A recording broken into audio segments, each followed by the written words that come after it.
Mapagpalang umaga po sa ating lahat. At ngayong umaga po ay patuloy po nating pagnilay-nilayan ang salita ng ating pong Panginoon na matatagpuan po sa aklat ng 1 Kings chapter 8 verses 56 to 51.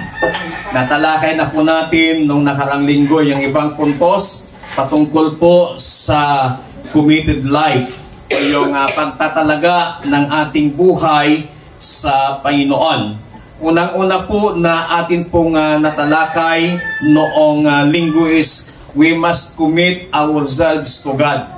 Kailangan italaga natin ang ating buhay sa Panginoon, na gawin nating prioridad ang Diyos sa ating mga buhay, maging tapat tayo sa Diyos sa gitna ng mga pagsubok sa ating mga buhay. Natalakay din po natin na dapat we must commit ourselves to God's Word. Italaga natin ang ating sarili sa mga salita ng ating pong Panginoon. Why? Ang salita ng Diyos ay ang ating gabay. Siya ang nagbibigay sa atin ng direksyon sa ating mga buhay upang tayo po ay makagawa ng mga magagandang desisyon sa atin pong mga buhay. Ang salita ng Diyos ay siya rin pong nagpapatatag, nagpapalakas ng ating pong pananampalataya, at ang salita ng Panginoon ay siya rin pong nagbabago ng ating pong mga buhay. Tandaan po natin, hindi po tao ang nagbabago sa buhay ng isang tao, kundi ang salita ng ating pong Panginoon. Pero kung hindi mo tatanggapin o babaliwalain mo yung salita ng Panginoon, still andun pa rin yung hangarin ng Diyos na ikaw ay mabago. At gagawa ang Panginoon ng isang bagay upang ikaw ay kanyang ma-corner hanggang sa ikaw ay magpakumbaba sa harapan ng Panginoon at hanggang makita mo kung gaano kahalaga ang salita ng Panginoon sa ating pong mga buhay. Ngayon po, dito tayo sa pangatlo. We must commit ourselves to prayer. Ang sabi po ng ating teksto sa verses 59 to 60, ang sabi po rito sa New International Version, "And may these words of mine, which I have prayed before the Lord, be near to the Lord our God day and night, and He may uphold the cause of His servant, and the life and the cause of His people Israel according to its day's need, so that all the peoples of the earth may know that the Lord is God, and there is no other." Dito po sinabi ng salita ng ating pong Panginoon na ito pong isiasa, siya po ay nanalangin sa Panginoon. At ang sabi niya, siya po ay dininig ng Diyos. Lagi po nating tandaan that prayer is essential for a strong relationship to God. Ang panalangin, ito po ay komunikasyon natin sa Panginoon. Matagal na po nating napag-aralan, marami na ho tayong napakinggan patungkol po sa panalangin.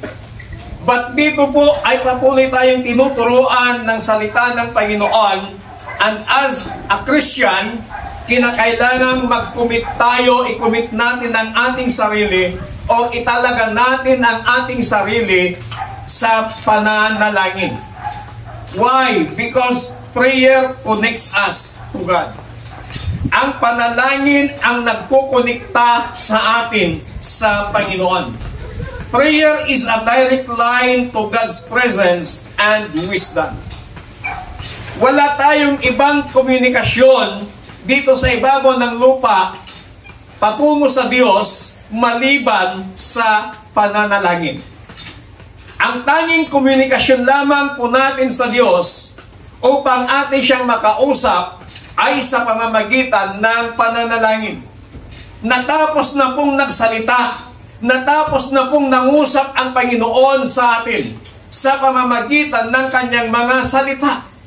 Then, kung tayo po ay may relationship sa Panginoon, kinakailangan sa isang relationship ay mayroon pong komunikasyon.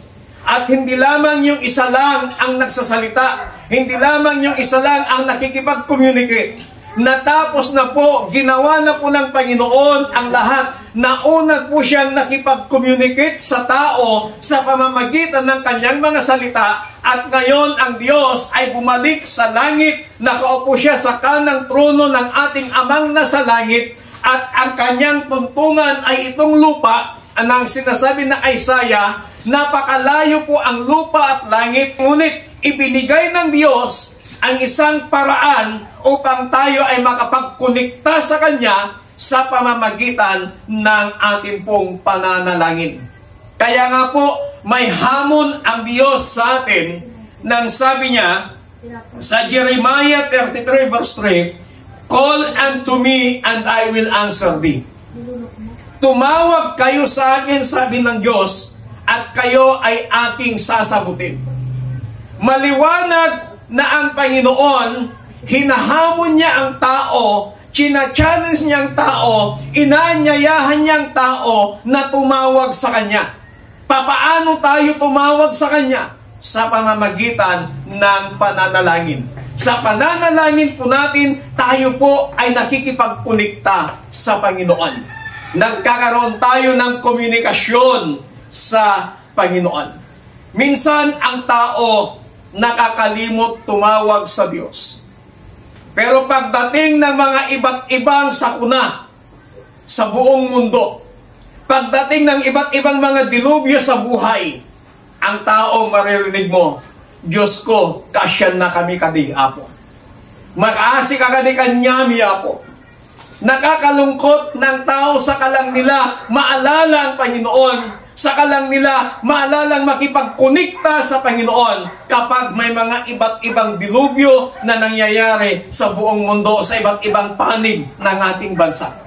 Pero ang gusto ng Panginoon sa atin ngayon, bilang isang mananampalataya, kinakailangang tayo po ay patuloy na makipagkonekta sa Kanya. Kinakailangan ng ating buhay, kinakailangan ng ating sarili, ay patuloy po na italaga natin ang ating buhay sa pamamagitan ng ating pakikipag-usap sa Panginoon. Sapagkat may pangako ang Panginoon na kapag tayo ay tumawag sa Kanya, Siya po ay tutugon sa atin.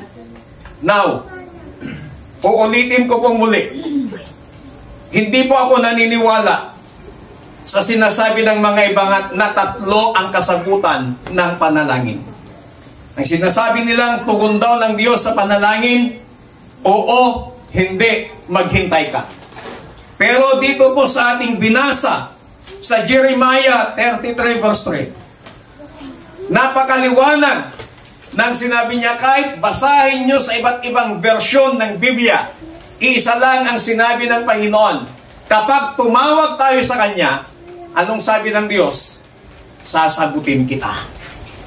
Call unto me and I will answer thee. Hindi sinabi ng Panginoon na kapag tumawag tayo sa Kanya, pahihindian Kanya.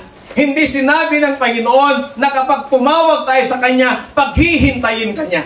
Kundi ang sinabi ng Panginoon, kapag tumawag tayo sa Kanya, sasagutin ka, tutugunin ka ng Panginoon. Kaya sa pananalangin, tandaan po natin, ang Diyos laging sumasagot. Ang Diyos laging tumutugon. Ito po ang sinasabi po ng Biblia. Wala po akong mabasa sa Biblia mula Genesis hanggang Revelation na kapag ang isang tao ay nanalangin, andon yung tatlong kasagutan ng Panginoon na sinasabi po ng iba. Kundi ang nababasa ko lang at nabasa ko at patuloy kong nababasa na sinasabi ng salita ng Panginoon na kapag ang isang tao nanalangin sa Kanya, kapag ang isang tao ay tumawag sa Panginoon, iisa lang ang sabi ng Diyos, I will answer thee. Ang Diyos ay tumutugon. Siguro yung mga iba, yun yung pinanghahawakan nilang paniniwala na may tatlong kasagutan ng Panginoon. Kaya siguro yung iba, hindi nila maikomit ang kanilang sarili sa pananalangin. Kasi baka yung nasa isip nila, kung mananalangin ako, baka pahihindian ako ng Panginoon. Kung mananalangin ako, baka paghihintayin ako ng Diyos. Kung mananalangin ako, baka sasagutin ako ng Panginoon. Hindi sila tiyak, hindi sila sigurado na kapag nanalangin sila, tutugunin ng Panginoon. Kaya yung iba, ayaw nilang ibigay, ayaw nilang i-commit yung kanilang sarili sa Panginoon. But this morning, mga kapatid, iisa lamang ang sinasabi ng Diyos, na kapag tayo ay manalangin sa Kanya, tutugunin ka ng Panginoon. Napakaliwanag, Jeremiah 33:3, ulitin ko po, call to me and I will answer you and tell you great and unsearchable things you do not know. Hindi ka lang sasagutin ng Panginoon, hindi ka lang tutugunin ng Panginoon kapag ikaw ay nanalangin sa Kanya, ngunit ang sabi pa ng Panginoon, ipapakita ko at ipapaunawa ko sa iyo yung mga bagay na napakahirap unawain. May mga pangyayari po sa buhay po natin na napakahirap unawain. Pero kapag ikaw ay nanalangin, then God will answer you and then ipapaliwanag niya yung mga bagay na napakahirap pong maunawaan. Sa amin po, yung nangyari sa amin sa Calbayog City nung pabalik kami dito na kami ay nadisgrasya. Malaking question mark sa aking kaisipan. Na yung lugar na yun, doon gumawa ang Panginoon ng milagro sa amin. Doon namin naranasan ang kapangyarihan ng Panginoon na tumakbo ang sasakyan na walang diesel for almost 30 kilometers. Pero nung pabalik na po kami dito sa Luzon, na-disgrasya po kami. 11:40 ng gabi. And then doon kami sa police station. Habang andun kami sa police station, yung isip ko, nagtatanong, why Lord? Bakit mo hinayaan na mangyari sa amin ito? Kinabukasan, nung kami ay kumain, nag-breakfast sa isang karinderya, sabi ko sa magkasamahan ko, sandali lang, ito yung gasoline station kung saan tayo naggasolina na naubusan tayo ng diesel na tumakbo tayo ng almost 30 kilometers na walang diesel yung sasakyan. At nung kinainan namin karinderya, nagpapatugtog siya ng isang worship song na Bisaya. Naintindihan ko yung worship song na yon. Kaya nagtanong ako, siguro Christian ang may-ari nito. Hindi ako nakapagtiis, tinanong ko doon sa servidora, Christian po ba kayo? Hindi po. Hanggang sa nilapitan ko yung may-ari, tinanong ko sa kanya kung Christian siya. Hindi. Ngayon nag-usap kami, nagpakilala ako pastor. May kausap siya sa phone. Nung nalaman niyang pastor at may mga kasama akong 3 pastora ako. Nung nalaman niya, ibinaba niya yung phone, sabi niya sa kausap niya, may kausap akong pastor. Nung nag-usap na kami, bigla na siyang umiyak. Nag-open na siya ng kanyang pinagdadaanan. At that moment pala, at that time, gusto na niyang magpakamatay. Dahil sa laki ng problema na kanyang pinagdadaanan. Sabi ko, ate, pwede ba tayong mag-usap doon tayo sa loob? Pumunta kami sa loob, pinakinggan namin yung kanyang sinasabi, yung kanyang anak, kasalukuyang nasa Tacloban City Hospital, nakatubo. Ang laki ng pangangailangan niya, ang laki ng problema niya, kaliwat kanan, wala siyang peace of mind. Gulong-gulo yung kaisipan niya, yung kanyang buhay, gusto na niyang magpakamatay. Pero sabi ko, ate, hindi yan solusyon sa problema. Sa tingin mo ho ba ninyo, pag kayo nagpakamatay, masusolve ang problema nyo? Mas lalo hong lalaki, kumusta ang inyong maiiwan? Wala pong ibang makakasolve kundi ang Diyos. Binahaginan ko ng kunting salita ng Panginoon. And then, nag-pray kami. Pagkatapos naming manalangin, nahimasmasan ang taong ito. Sabi ko sa kanya, ate, kung malapit lang sana kami dito, weekly ka naming bibisitahin, papasyalan. Kaya lang, 2 araw pa ang biyahe namin bago kami makarating dito sa inyo. Pero kung may mga malapit na simbahan dito sa inyo, magsimba po kayo, ate. Doon ko napagtanto, nung kami bumalik na sa police station, doon ko naisip at doon ko naunawaan na hinayan ng Panginoon na mangyari sa amin yun para manatili kami ng matagal sa lugar na yon kasi may taong nangangailangan ng panalangin. Dahil sa pangyayaring yun, kami pala ang ginamit ng Panginoon. So doon ko naunawaan yung sinabi ng Jeremiah 33:3 na ipapaunawa ko sa iyo yung mga bagay na napakahirap unawain. Kaya mga kapatid, sa umagang ito, huwag po nating babaliwalain yung pakikipag-usap natin sa Panginoon. Huwag po nating babaliwalain yung atin pong pakikipagkunikta sa Panginoon sa pamamagitan ng ating pananalangin, pakikipag-usap sa Diyos. Prayer strengthens our faith. Yung pananalangin po natin ay napapalakas niya ang ating pong pananampalataya. A committed prayer life removes worry and builds trust in God. Ang tao po, napakarami pong mga alalahanin sa buhay. Pero dahil sa patuloy mong pakikipag-usap sa Panginoon, dahil sa patuloy mong pananalangin sa Diyos, napapalakas ang iyong pananampalataya at natatanggal yung mga kabalisahan sa ating mabuhay at ikaw ay nagkakaroon ng tiwala sa ating pong Panginoon. Ano pong sabi ng ating kapatid na si Brother Pablo sa Philippians chapter 4, verses 6 to 7? Ang sabi po dito, do not be anxious about anything, but in every situation, by prayer and petition and thanksgiving, present your request to God. Sabihin mo sa Diyos kung ano yung kahilingan mo. At pagkatapos nating masabi, ang sabi niya, huwag kang mag-alala sa lahat ng bagay. Subalit sa lahat ng sitwasyon, sabi niya, kayo'y manalangin. Tandaan po natin na ang pananalangin po natin sa Diyos, hindi lamang niya tayo ikinukunikta sa Panginoon, kundi ito rin po ay nagbibigay, nagpapalakas ng ating pananampalataya. Ito yung pangontra sa kabalisahan. Ito yung pangontra sa pagkatakot, pangamba sa ating mabuhay. Yung bang wala ka nang inaasahan, pero alam mong andyan pa rin ang Panginoon na hindi ka iiwan kailanman.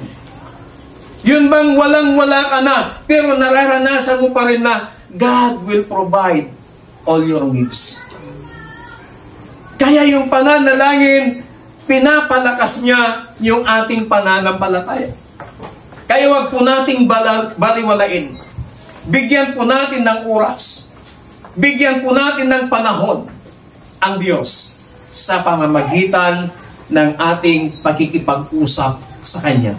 Sa pamamagitan ng ating pong pananalangin sa Kanya. Meron pong 2 klaseng pananalangin. Ito po yung tinatawag nating individual prayer at saka corporate prayer. Pag sinabi nating corporate prayer, ito po yung tinatawag na prayer meeting. Sasama-sama kayo para kayo magpanalanginan sa bawat isa, hinihingi yung prayer request ng bawat isa at ipapanalangin. That is corporate prayer. At meron tayong tinatawag na individual prayer. Pag sinabi natin individual prayer, ikaw lang at ang Panginoon. Yes, nagagawa po natin ang corporate prayer. Pero sometimes, yung individual prayer, Hindi natin nagagawa. Why? Minsan pagod tayo sa mga trabaho. Minsan, ang dami nating inaalala. Yung isip po natin pagod na sa kaiisip. Yung katawan nating pisikal, pagod na. Kaya pagdating sa bahay, gusto mo nang mahiga, gusto mo nang matulog. Hindi ka na nakapag-pray. Pero, pag ikaw ay nanalangin, nakipag-usap sa Panginoon, kapatid, ang sabi ng Diyos, ikaw ay kanyang tutugunin. Yung pananalangin natin sa Panginoon, yung pakikipag-usap natin sa Panginoon, napapalakas yung atin pong pananampalataya. Kaya wag nating baliwalain yung pananalangin po natin. Huwag mong sabihin na hindi ka napapalakas dahil sa mga kapatid mo sa pananampalataya na nakikita mo, yes, we are not perfect. May mga kanya-kanya tayong kahinaan. Pero kung yung kahinaan ng bawat isa ang titingnan po natin, hindi tayo makapagpapatuloy na maglingkod sa Panginoon. Kung babatuhin mo ako ng aking makahinaan, bakit ikaw wala ka din bang kahinaan? Kung babatuhin mo ang kapatid mo ng pagkakamali, bakit ikaw wala ka bang pagkakamali? Kaya I believe na yung pagpapalakas ng ating pananampalataya ay sa pamamagitan ng ating pananalangin. Alam niyo, may isang kwento. May isang tao na nagpapagupit sa isang barbershop.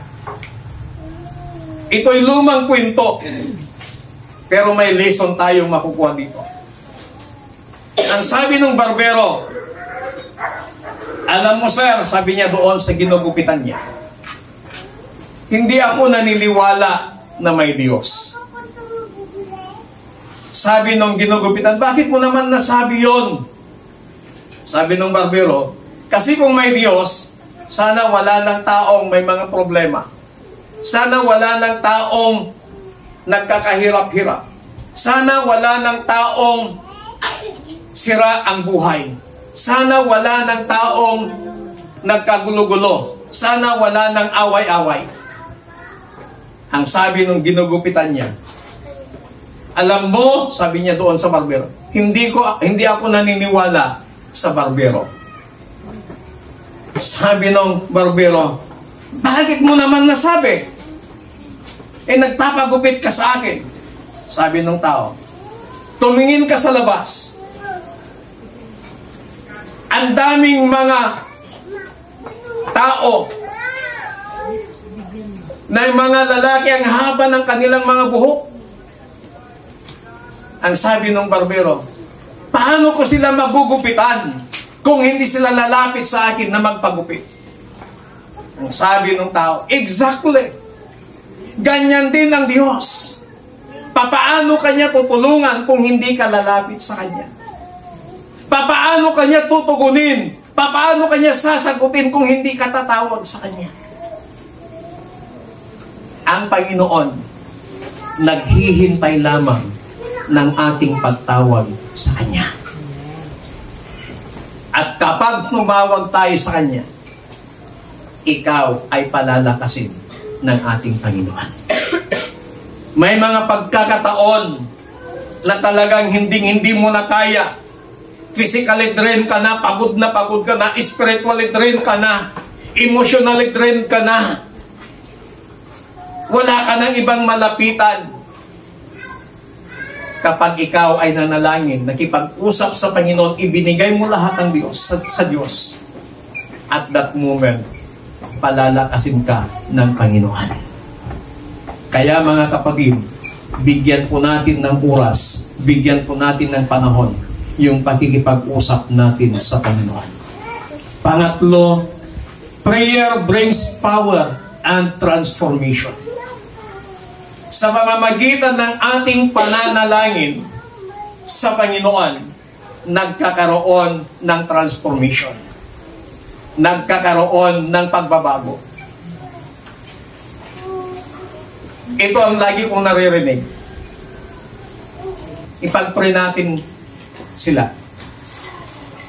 Ang sabi sa akin, Pastor, wala nang pagbabago yan. Nag-conclude ka agad. Alam nyo, ito ang nakikita kasi natin. Kapag ikaw ay nananalangin at ipinapanalangin mo yung isang tao, gusto mo kaagad ng resulta na magbago. Pero hindi mo namamalayan na habang ikaw ay patuloy na nanalangin sa Panginoon, ipinapanalangin mo ang isang tao ng kanyang pagbabago, hindi mo namamalayan ikaw ang binabago ng Panginoon. Why? Minsan may mga karakter tayo, may mga attitude tayo na sinasabing, kaya ganyan ang buhay niya kasi ganito siya. May mga karakter tayo na minsan judgmental tayo, hinuhusgahan natin yung buhay ng ibang tao. Kaya sa pananalangin natin, ipinapanalangin natin yung tao na baguhin ng Diyos yung kanyang karakter, yung kanyang pag-uugali. Pero hindi natin namamalayan yung pag-uugali natin, yun yung binabago ng Panginoon. Kaya sa pananalangin po natin, nagkakaroon ng pagbabago. Whether yung taong ipinapanalangin mo ang nagbabago o ikaw na nananalangin sa Panginoon ang binabago ng Diyos.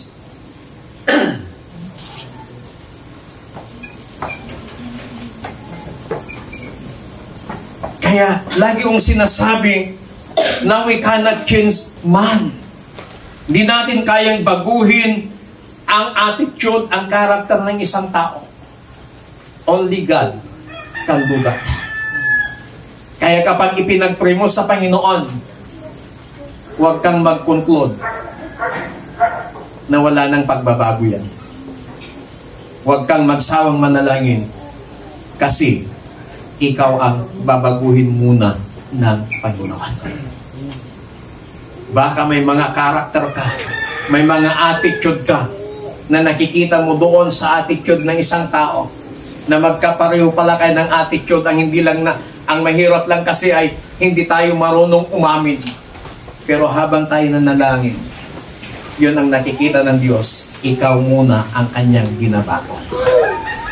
Through prayer, God moves.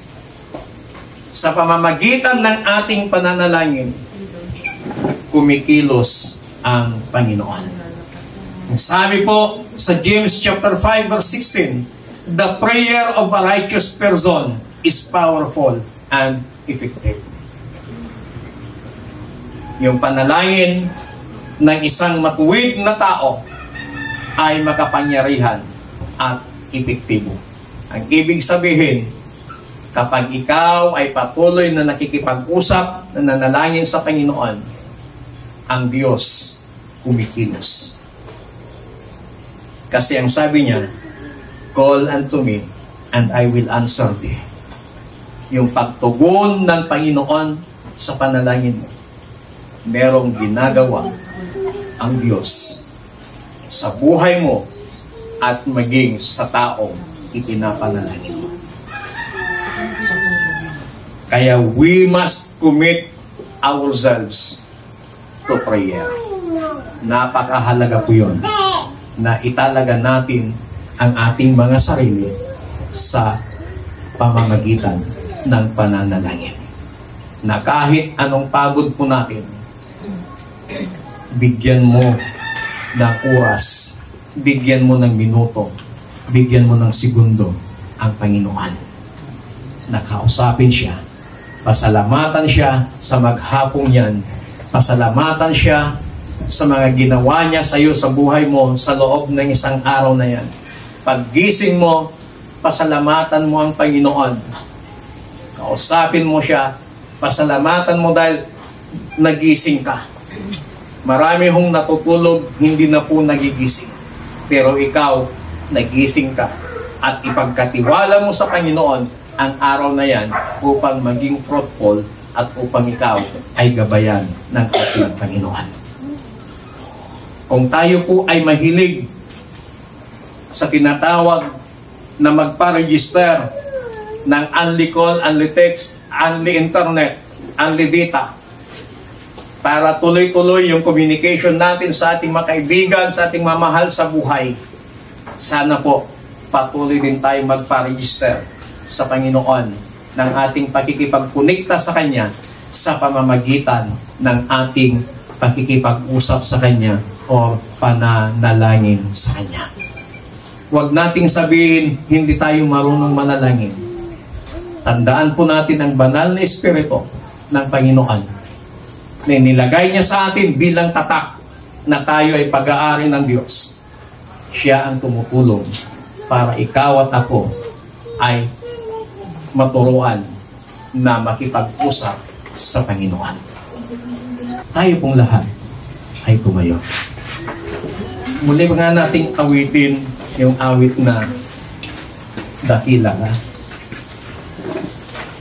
na ang Diyos nating pinaglilingkuran, ang Diyos nating sinasamba, ang Diyos nating tatawagan at tinatawagan sa pamamagitan ng ating pakikipag-usap sa Kanya sa pamamagitan ng panalangin ay napakadakila at napakatapat. At lagi nating tandaan na ang Diyos nating pinapanalanginan, siya ang Diyos na laging tumutugon. Panghawakan mo ang Kanyang mga salita sa Jeremiah 33:3. Call unto me, and I will answer thee. Pag tumawag ka sa Diyos, tutugunin, sasagutin ka ng Panginoon. Hallelujah. Oh, we praise you, Jesus. Salamat, Panginoon, dahil binigyan mo kami ng pagkakataon na kami ay makapagkunikta sa inyo sa pamamagitan ng aming pananalangin. Turuan mo kami, Panginoon, na kami ay magtiwala sa iyo. At pawiin mo, alisin mo sa aming mga kaisipan ang aming matagal nang naririnig na tatlo ang katugunan ng panalangin. Oo, hindi, maghintay ka. At ang itatak mo sa aming puso, sa aming isipan, Panginoon, ng Diyos na aming pinapanalanginan ay Diyos na tumutugon sa mga panalangin. Hallelujah. Jesus, salamat. O Diyos, salamat. Mananatili kang tapat, ibinigay mo ang lahat, kulang ang buhay ko. Bagay ang mundo sa laking lawak ng pag-ibig mo.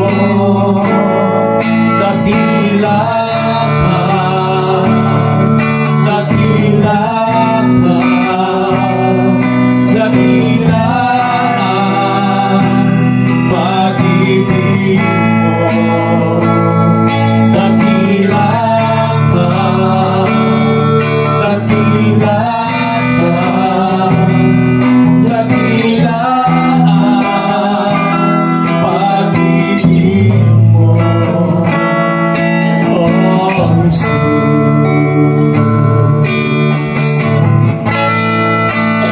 Salamat, Panginoon, sa umagang ito na patuloy mo kaming tinuturuan na dapat naming italaga ang aming sarili, dapat naming ikumit ang aming sarili sa pananalangin. Lord, sa aming mga individual prayer, kapag nanalangin po kami, Panginoon, according to your word, when we call to you, you will answer us. At ipapaunawa mo yung mga bagay na napakahirap unawain. Panginoon, may mga pangyayari sa aming mga buhay.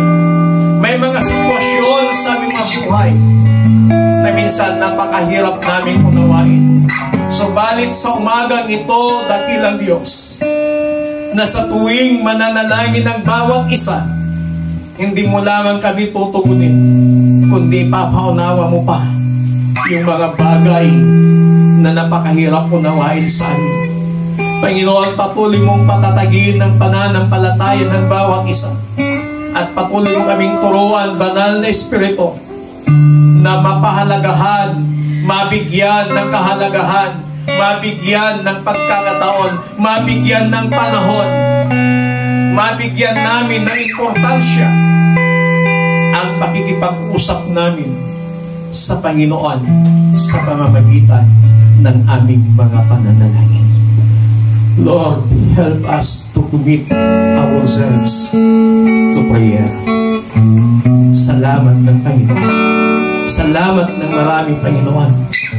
And we are praying for you that when we engage to prayer, Lord, naway maengkwentro ka namin. Naway maranasan ka namin sa aming mga buhay. Salamat po ng marami. Salamat po. We give you all the glory, praises, thanksgiving, and adoration. In Jesus Christ, mighty name we pray. Amen. Palakpakan natin